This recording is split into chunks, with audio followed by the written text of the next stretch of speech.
You must have observed dietitians usually advise to avoid or limit certain foods like white sugar or some fruits to diabetic individuals. How diabetes and these foods are related? Is it really important to avoid such foods in diabetes? Are they concerned about glycemic index and glycemic load? What do these words mean?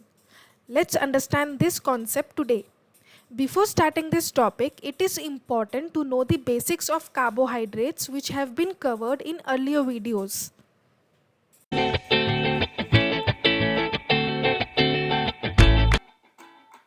Welcome to my channel.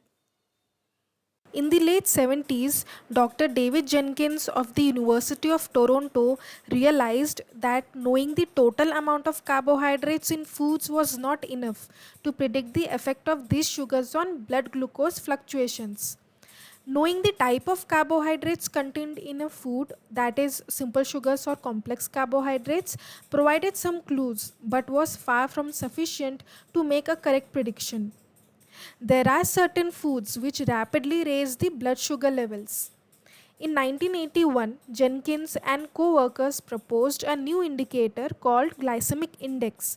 So, he is the founder of glycemic index, which has become popular in the world, especially in relation to diabetes.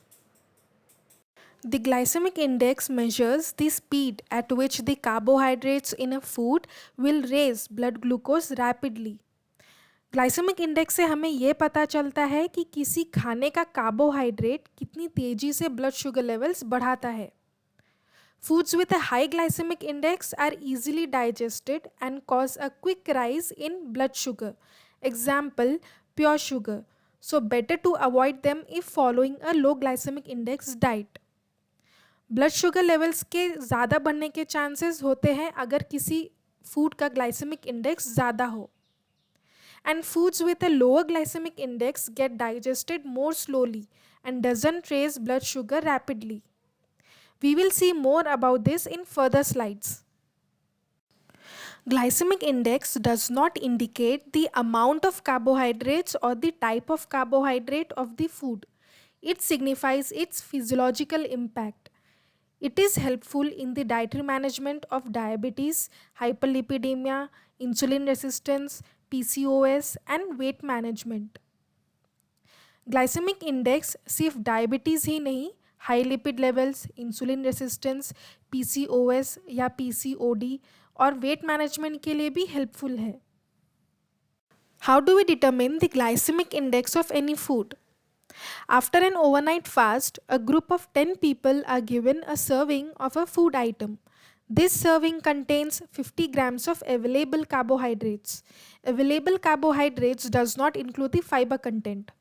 After the food has been consumed, blood sugar levels are measured every 15 to 30 minutes over a 2-hour period. These results are plotted on a graph. Next, the people are given 50 grams of carbohydrates of a reference food, either white bread or pure glucose.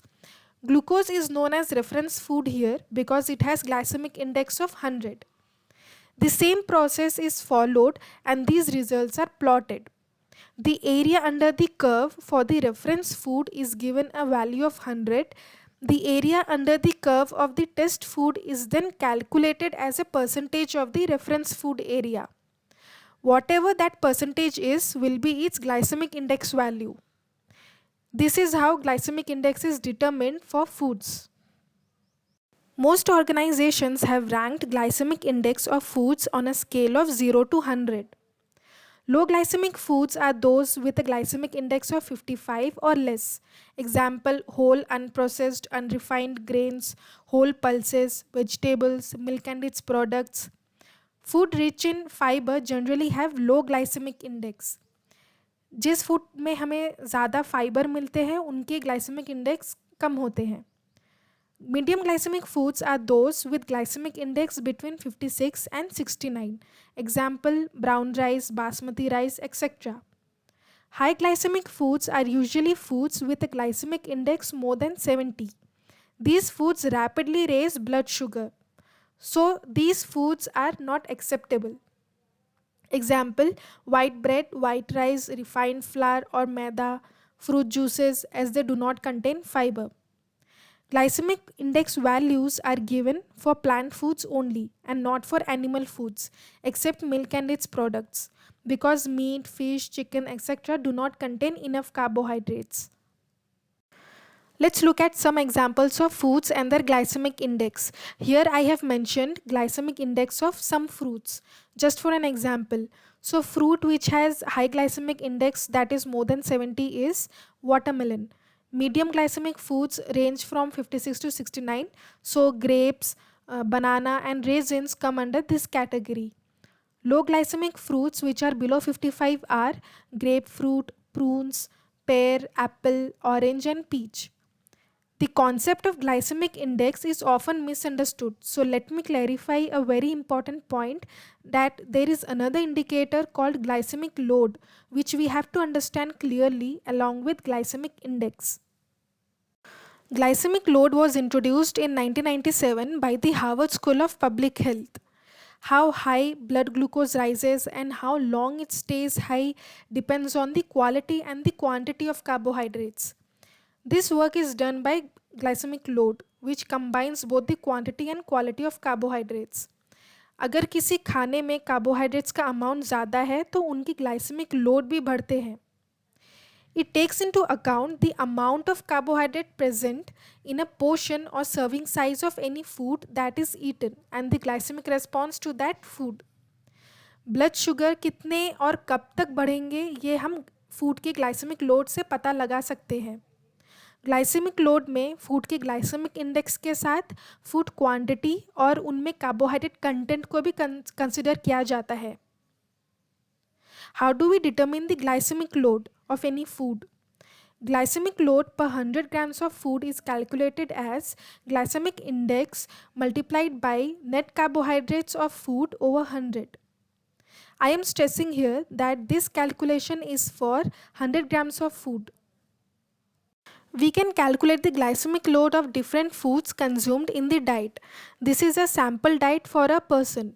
By summing up the glycemic load contributed by the various foods, the overall glycemic load of the whole diet can be estimated. So the glycemic load of a whole diet is calculated as glycemic index multiplied by carbohydrate content of food and servings of food per day. The ranking scale for glycemic load is as follows. If a food has glycemic load of more than 20, it is considered as high glycemic load. 11 to 19 is medium glycemic load and low is 10 and under. If a food has low glycemic index but lot of carbohydrates, its glycemic load will be high. Conversely, if it has high glycemic index but very few carbohydrates, its glycemic load will be relatively low. Same way, ranking for whole day's diet has been mentioned here. Let's look at another example. Watermelon has a high glycemic index of 72, but a slice of 120 grams only has 6 grams of sugar. So its glycemic load is 4. This is why it will not raise blood sugar fast and is also advisable for diabetic individuals. The taste will be sweet but is almost water. A banana of the same weight has a much lower glycemic index, that is 51, but it has 20 grams of carbohydrates. So glycemic load is 11, almost 3 times that of watermelon. Taking this example, glycemic load has one disadvantage compared to the glycemic index. That is, glycemic load is used to compare the effect of carbohydrates on blood sugar in entire meals or the amount in the portion sizes of food.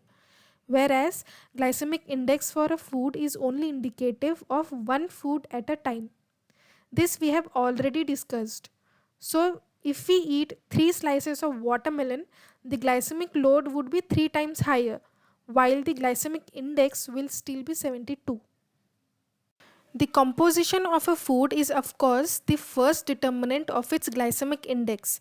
Foods with high protein, fiber have a relatively low glycemic index. There are some misconceptions regarding certain foods like millets or any fruits, that if their glycemic index is high, it will raise blood sugar levels. But we have to consider the presence of other nutrients as well, like fiber, proteins or lipids that inhibit the action of glycemic index on blood glucose. Likewise, there are many other factors that affects glycemic index, like ripeness of the fruit. More ripe the fruit, the higher glycemic index, as more sugar is produced during ripening, which will rapidly absorbed in the blood. Storage of any food is also responsible in glycemic index values. Old potatoes have a higher glycemic index than new ones. As potatoes mature, there is a chemical changes in starch. Even prolonged cooking or overcooking also increases glycemic index of the food.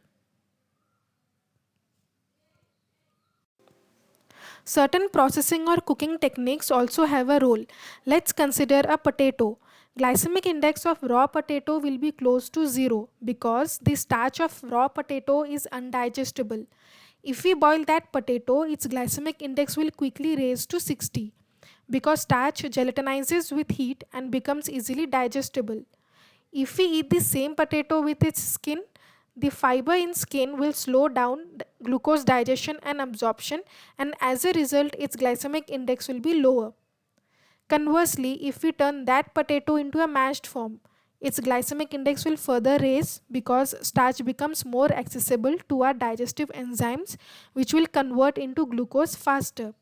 So we can say that mashed potato has a higher glycemic index than whole potato, either baked or boiled or raw.